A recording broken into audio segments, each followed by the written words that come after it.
So we were trying to understand a very important issue that I think the Kuzari is providing us a philosophical understanding of one of the greatest sins the Jewish people ever committed. What was the greatest sin that they committed? The egel. Right, the egel. The golden calf. Egel is calf. Egel. Egel, how you spell it? Ein Gimel Lamed. And we said they only thought about it. They only had the thought of sinning, and the sin occurred. It's a danger. So that if you get to that level, you could be thinking of a sin, and guess what? Boom! Pistachio ice cream right in front of you. Right after eating. You can't be a metaphor Shikses. for like they did it. Like you think about doing something, and then because you can't get the Look, the Rambam says, he speaks about this in more Nevuchim, that it's worse level of sin if you sin with your mind than with your body. Because your mind is pure. That's where it starts. Yeah, your mind tells The you. question, but we learn this in Mesilat Yesharim, of where it starts. So the idea that he said was they waited and waited and waited. And Moshe Rabbeinu didn't take any food with him, didn't take a suitcase, nothing, and didn't come back for 40 days. And so they were started to have a debate among the Jews, right? Out of the 600,000 men, 3,000 of them came up with the idea of creating a go-between, an intermediary between them and God. Not that this intermediary has any powers. Because what does idol worshiping mean? You believe that What it does... has a certain force to itself. Did you hear what Eliasaph said? Did you hear? He said that you attribute certain powers to a particular entity. So the Rambam tells us in Ilchot Avodah Zarah that what was the mistake that people made at the time, after Noah, right before Avraham Avinu? The mistake they made was they knew that there was a God. They knew that God created the universe. But they also knew that these other entities, the moon, the sun, right, the river, whatever it is, whatever natural forces they recognized, they knew that they were doing God's bidding. They were servants of God. And they felt that since these servants have so much power, let's pray to them in a way honoring them. And by honoring them, we're honoring their king, God. So then what happens? Over time, it turns out that they are praying to the sun when they need sun. They're praying to the God, the storm god, when they need rain for their crops. And essentially, the whole system breaks down. It's a slippery slope. Yes. So here we see that what the Kuzari is explaining to us is that they were not idol worshiping because they did not attribute any power to this idol. They just used it as a way to connect to God.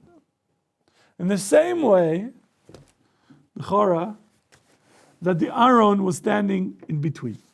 Right? You have the Mishkan, the tabernacle. God told the children of Israel to build a tabernacle. For what purpose?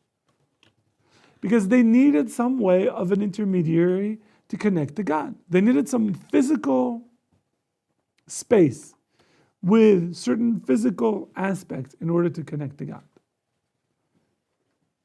Yes, Aaron. There's sacrifices at the tabernacle before the temple or before... Yes, the tabernacle, they offered sacrifices. Yes. So we continue.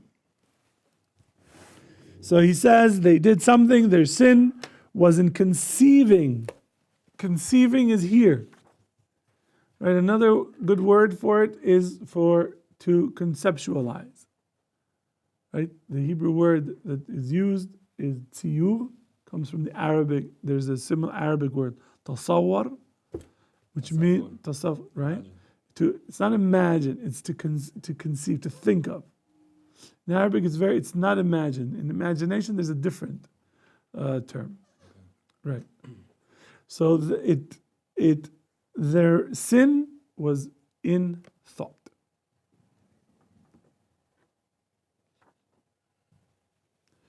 So he says, "Chatatam hayta betziyur."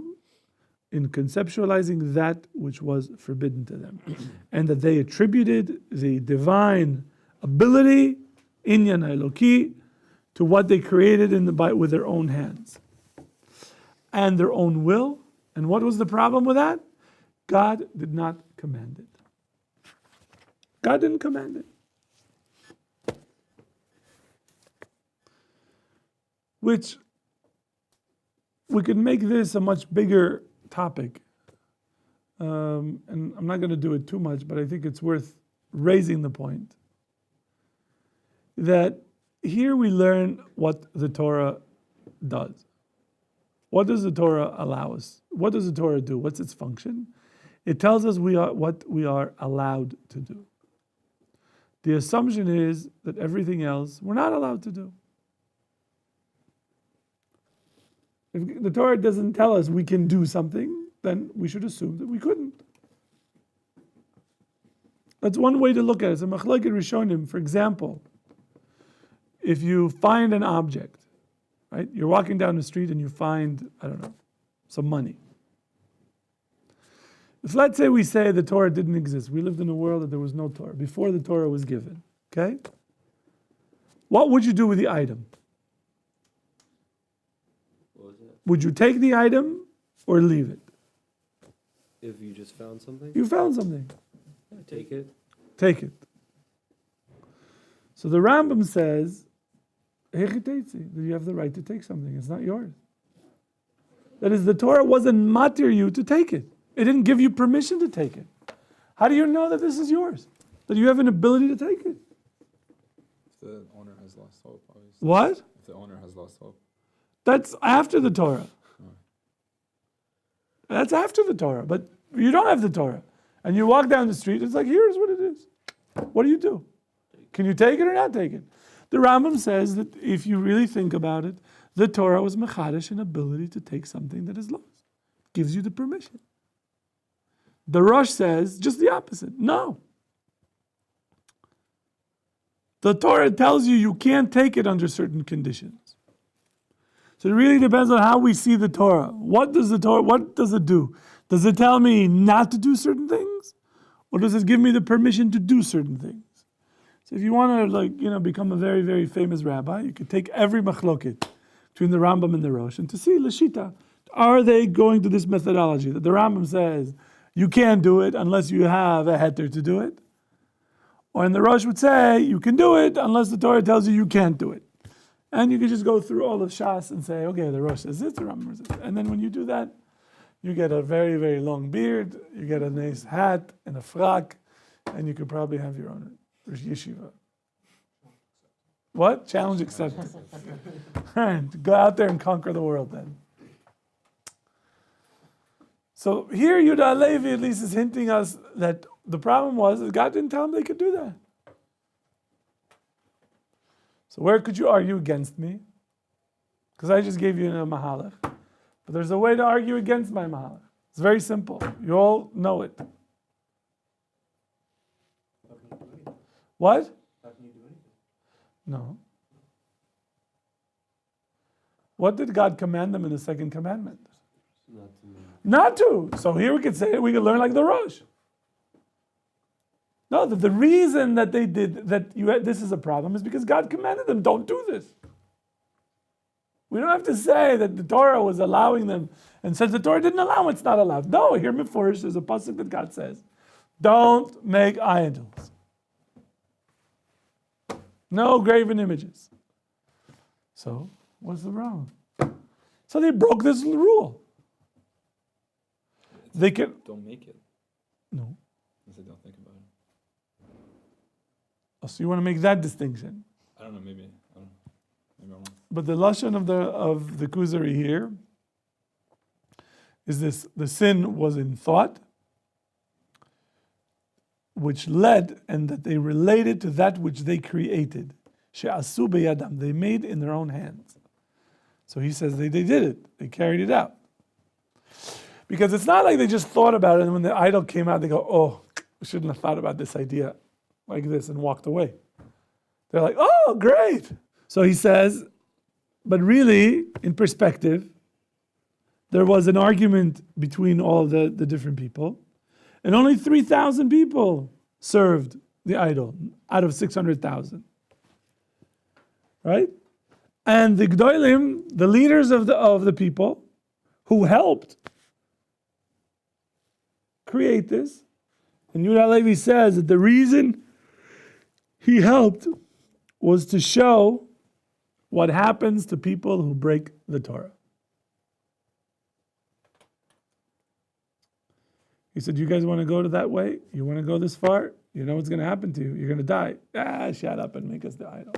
It's like, okay. You're going to get it. Yada, yada, yada. Right? Have you ever heard that? Yada, yada, yada. Let's go. Hurry up. So that's what the Kuzari says. But it was still a sin. That is, even Aaron, Hashem was mad at him, as we brought down the Otzar Nechmad, who explained this passage, to say that even though he did it maybe for the right motivation, that is, he had a reason. He says, look, the people were going crazy. They already killed one person. They were coming after me. And so I decided, fine. What? That's how I imagine them. Yeah. Take our gold. Well, it's not zombies. It's the Torah. So he says that what happened was their rebellion was taking something that was in potential and actualizing it. So he says, "Velo haya ha'avon hahu yetziah miklal avodat motziam mimitzrayim." They did not say that God didn't take them out of Egypt. They were not rejecting God, but they rebelled to a certain aspect in what God told them. But they did not completely reject the God of Avraham, Yitzchak, and Yaakov. So he says why? Because God warned them not to make images, and they made an image, and they should have waited until they would have heard from Moshe Rabbeinu what they need to do. Because when Moshe Rabbeinu came down, what were the commandments that they were given now? Do you know? Tabernacle, sacrifices, all the things they wanted. They just needed to wait a little longer. Just a little bit longer. A few more hours. What was written on the first tablets was the same thing that was written on the second? Yes. Nothing was changed. Correct. Except for the tablet. Correct. That Moshe Rabbeinu had to make it. He had to make the second one. So the other one was there. God created it. So the second one wasn't like the same. It looked exactly the same. Yeah. So Moshe like cut it out and like the. He brought it in and saw says, that here's was, what. like, floating in midair. The same Stama. way. Yes, Isaac. So is this like in support of Rambam? What? Could this be used in support of Rambam's arguments? Of what? Just don't do anything No. until the door goes. No. I don't know that you can necessarily make it that everywhere the Rambam says, don't do anything unless the Torah is man to you. But the Gemara, the Gemara always asks, how do you know that that eggs of a kosher bird are kosher? You can eat. How do you know that? You gotta check it for blood. What? How do you know that you can eat an egg?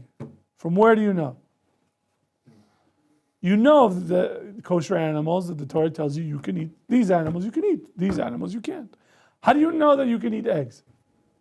Because it comes from a kosher egg. How do you know that? It says in the Torah it'll be after its seed. What? Things will be after their seed. Which means what? That you can only eat it when it grows. Right? There's a Havamina in the Gemara that says that an egg is really Ever Mina Chai. It's part of the animal. You're not allowed to eat parts of animals.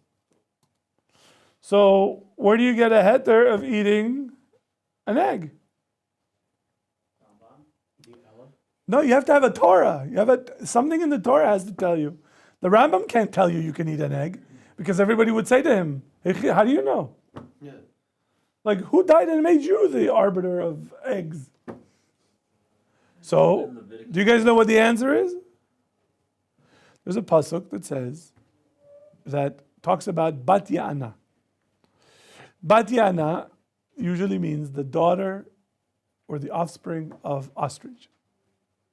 And the Gemara says in Chulin, it says that since we have a pasuk that says we cannot eat a tmeya bird, right? We cannot eat eggs of a tameh bird. We learn that we are allowed to eat a kosher bird.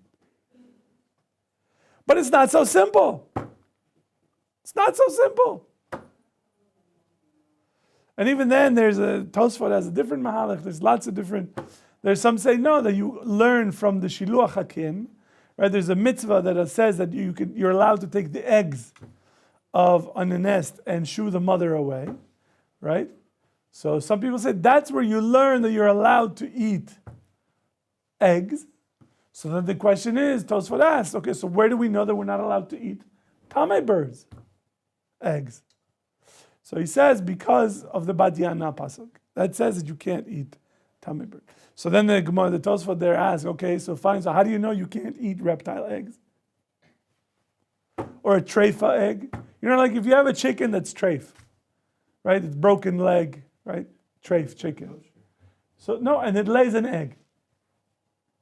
So that egg is also treif, and you're not allowed to eat it. What? But when it grows up to be a chicken, it's kosher. Correct. If it grows up to be a chick, it's a chick. Like a little, little. A chick, that is kosher. Why? Why? It's a different chicken. Separate entity. It's not a living being, it's an egg. It's a whole sugya. It's a whole. You're with me, Aaron, or did I lose you somewhere with hello? Where are you? Tell me, I'll come and get you. I have a flashlight. So you're saying that every kosher egg comes from like a chicken that meets a certain. So it's got to be from a healthy chicken. You're not getting eggs from unless if you have a treif according to the Gemara, and I don't know what Lacha Lemaisa is. We can find that out. But the Gemara says that once a chicken becomes treif, and let's say it laid an egg broke its leg, or its wing, whatever, and now it's treif, and it lays an egg. So that egg you're not allowed to eat. But 3 weeks later, if it lays eggs, those eggs are okay. Okay. Is there anything against eating a chicken and an egg at the same time? A chicken and an egg at the same time? Like steak and eggs, but it's chicken? Yeah. Don't think so. So you can't do that. Yeah? Okay, let's continue in the Kuzari since now we are all clear about birds. So he says, they made a shape instead of waiting. Because once Moshe Rabbeinu came, they would get all of this. And he says, but really, the idea of creating an idol came to them from people who were chozim ve'itztagninim. There were a bunch of astrologers and people who were trying to predict the future based on all sorts of natural signs. I was sitting in a meeting today. I will leave the names of the persons to attend. They said, it's going to rain all week. What about next week? And I said, that's kishuf, man. I don't know. 2 weeks, you want me to guess the weather? That's not, we don't do that. Should have said it depends on your kavanah. So no, they got a laugh out of that. So these people, right? Because remember, there were other people joined the Jewish people when they left Egypt, the Erev Rav. Some of those guys were astrologers and other people who enjoyed to predict the future. So he says, those people thought shehiyu pe'ulotam hasberiyot krovot min ha'ma'asim amitim. They thought that their actions would make sense and hence would provide a positive outcome.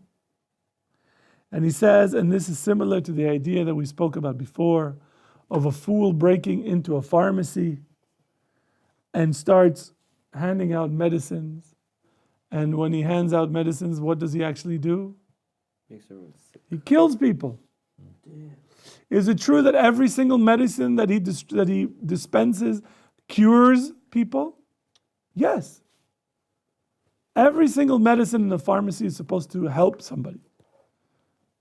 But if you don't have the disease that this is supposed to help you, if you have low blood pressure and he gives you something that is, that you need to raise your blood pressure, but he gives you something that lowers it even more, that's not good.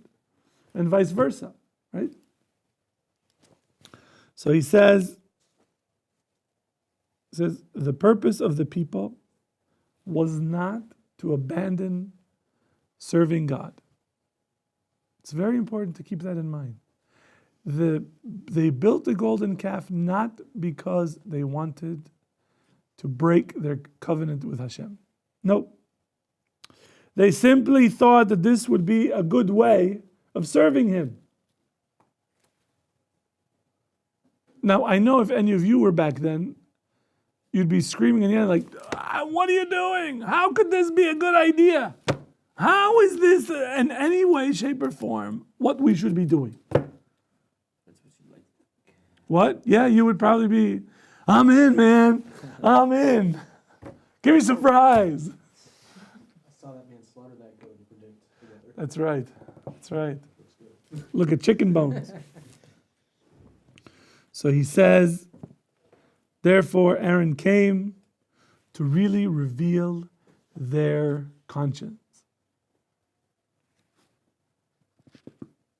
He wanted there to reveal, to make it very clear to everybody where people are holding. And so he decided to help them. And he says here, the Kuzari, "V'ne'esham be'otza'ato Miriam min ha'koach el ha'maaseh." And he was guilty for aiding them, for helping them, from moving from potentiality to actuality, from potentially sinning to actually sinning.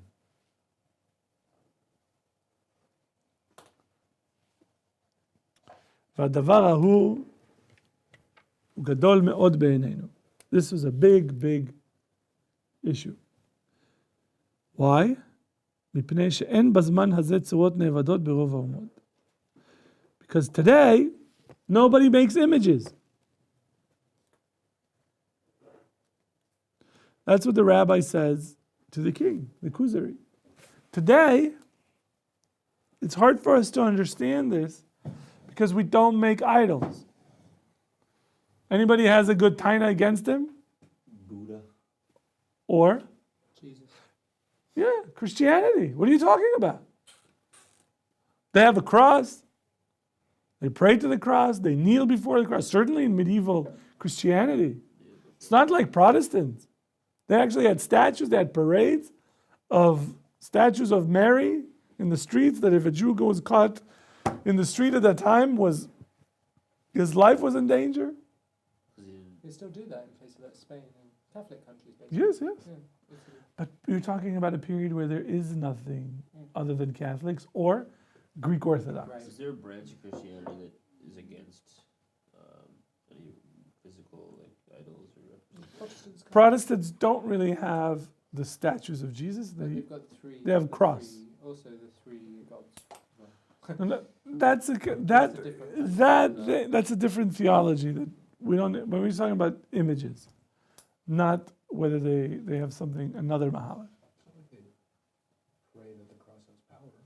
Correct, but but if we say that an intermediary is a sin, So, but then they're- this is a sin. So to the Protestants, like the cross is like the Magen David. I think it's more than that, because you don't pray to the Magen David. The, You don't Magen David yourself. No, but that's also. I have done that. Because it's not You have? Man, you're very good with directions. I'm not. I'm just wondering, you think 3,000 people out of 600,000 men or 2 million? So I said 600,000 men because I don't know the 3,000 could be just the men or women. Okay, but we're talking about maybe 1/10 of 1% of the Jewish population. Correct. A very We're still small. Suffering, and we're still suffering today with a Chet Egel for 99.9% of the population. Correct. Not, so Correct. What's the Why were the 99% responsible for that 0.5% or 0.1%? Why were, They didn't stop because they them. didn't stop them? So that's the power of not stopping someone else from doing an event. Correct? Correct? But how do we know that it was 6 million? 2.5 million. How do we know 600,000? Because the Torah tells you it's 600,000. But how do you The Torah get says 2 million? 600,000 men between the age of 20 and 60. Okay. So you can So it's assume probably that- more than that as well, because of the women, people younger than that. Yeah. than that. Yeah, so you figure around 2.5 million. But even with 600,000, so it's 5% of a population. 3,000 of 600, that's 5%.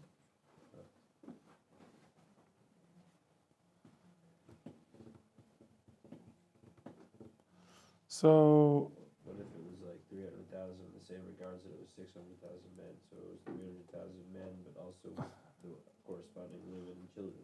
what do you mean by that? What are you asking? Participating in the sin. I'm saying, it says it, or you think? 3,000. We know the number because the Torah tells us of how many people were put to death because of the sin when Moshe Rabbeinu came down. So the Levites, they took their swords and they, Of the actual act. yeah, Kill Okay. their own flesh and It's blood. always the Levites who kill everyone. So 5%, that's the point. Yeah. 5% actually acted. If we're defining 3,000 as only as the men is 5%. If we're defining the 3,000 as part of 2.5 million, then it's much less. 10 to 1%. Yeah. Not worth the But bother, maybe, it's only maybe 10%. like other people thought it too, but they didn't act up on it. Fine. The thing was that the people who were killed were actively participating. They're not just kind of like, oh, I wonder what is that? That's interesting. That's the rest of the class. Yeah, the rest of the class are either like, whatever, or To watch oh, it. let's see what this is. Yeah. And what they actually did was a bigger issue. But that's a separate discussion. So we continue in the Kuzari. We've got a few more minutes for before Mincha. So he says, back then, everybody had images. And so if, he says something very interesting. If they would have created a house of worship, to worship God, and to offer sacrifices, and to honor, we wouldn't think that they did anything wrong. Why? Because that's what they. Because that's what we do. Right? We build a house, and we say, this house is holy. But why? Because we pray here, we offer, do all the things like a temple or a Beit Knesset. And he says, we wouldn't see this such a big sin because this is what we do. So we say that the Shekhinah is there, and we say that angels are there, but if we didn't do it and somebody told us that that was what a religion is doing, we would think these people are crazy. כאשר היה בימי המלכות, שהיו מוחים באנשים משתדלים, שהיו עושים בתים לעבודה, היו נקראים במות. So when there was, in the periods of the Jewish kings, the kings of Israel, right, there were people who would build private, communal, it's not private, communal worshiping places called bamot, right, and they would worship there. And people would say, you shouldn't do that, you shouldn't do that. Why? Because you only worship where? In the temple. You offer sacrifice only at the temple in Jerusalem. And so this was normal. ולא היה דבר נוכרי, הצורות אשר ציווהו בהם הכרובים. And remember there was the cherubs on the ark, right? And nobody thought of that as images, as a statue. But today, everybody who reads the Torah and listens to it, goes, oh, wait a minute, why are these statues there? But it depends. What the Kuzari, what we're learning here, that the cultural milieu that you're in shapes the way you understand Judaism. And he says that the idol appears to be such a grave sin because we are so distant from it. And that how could anybody think of doing that? But he's giving us examples to show us that if we didn't live with the same model that we're living in, it would just seem just as ridiculous. Okay, questions? Yeah. Does that mean that some of our minhagim could be? I can't hear you. Does that mean some of our minhagim could like be similar? Be similar to what? Or certain things that we do that maybe are not minhags, just like things that certain like Jews might do are not actually permissible. Well, no, I think minhagim are, there's a whole, it's a whole field of studying minhagim in Judaism and how they develop and how they fit with halacha and how the tradition and all of that. So I wouldn't say that. I wouldn't say that. But it's clear that we are shaped by our cultural environment. Yeah, we all wear suits. Why? Maybe we should wear galabiyas, right? Like this long, but we don't. That's, but that doesn't mean that this is, in a sense, an essence. Like Moshe Rabbeinu, if he came today, what would he wear? Would he wear a black suit? A kafia? Like, what would he, That would be your extra credit assignment, right? All right. I'm gonna start with it. Okay. I'm sure they'll let you in the yeshiva.